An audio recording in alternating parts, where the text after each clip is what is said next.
اگر تمہارے والدین میں سے ایک دونوں تمہارے پاس بڑھاپے کی عمر کو پہنچ ہی جائیں،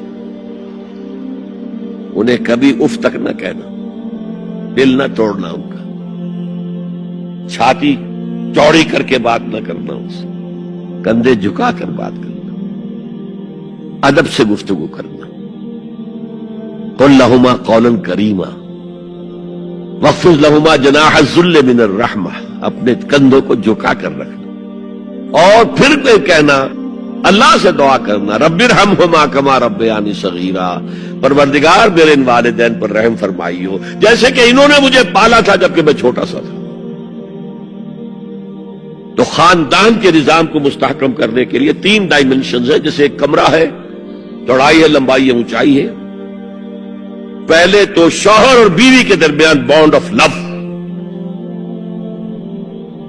اب یہ شوہر اور بیوی پیرنٹس بن گئے ہیں، والدین بن گئے، اولاد آ گئی۔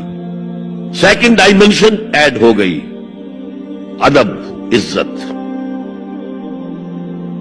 اور بہن بھائی ہے اخوت، جس کو کہ وہ کہہ رہا ہے جی ویلز بھی فریٹرنٹی، خاندان کا ادارہ مستحکم۔ یہاں ایک نقطہ اور بیان کر دوں، لیگل لیول پر بیوی کے حقوق کم ہیں شوہر کے زیادہ، الرجال قوامون علی النساء، سیدھی سیدھی بات ہے، اور ہمیں ڈٹ کر کہنا چاہیے یہ، اس سے زیادہ معقول بات کوئی نہیں۔ کسی ادارے کے 2 سربراہ برابر کے اختیارات والے نہیں ہو سکتے، لیکن اخلاقی طور پر جو ماں کا حصہ ہے، باپ کا حصہ اس سے 1/3 ہے۔ قرآن مجید میں آیا ہے نا، حملتہ امہ وہنا علی وہن وفصالہ فی عامین ان اشکر لی ولوالدیک، اسے اٹھائے رکھا اس کی ماں نے، لہذا اس کا حق 3 گنا زیادہ ہے باپ سے۔ ایک صحابی حضور سے پوچھتے ہیں، حضور میرے حسن سلوک کا اولین مستحق کون ہے؟ فرمایا تمہاری والدہ۔ پھر پوچھا ان کے بعد کون؟ پھر کہا تمہاری والدہ۔ پھر پوچھا ان کے بعد کون؟ پھر کہا تمہاری والدہ۔ پھر پوچھا ان کے بعد کون؟ تو کہا تمہارے والد۔ 3 درجے۔ اور یہ جو فرمایا الجنت تحت اقدام الامہات، جنت تو ماؤں کے قدموں تلے ہے، یہ باپ کے بارے میں تو نہیں فرمایا۔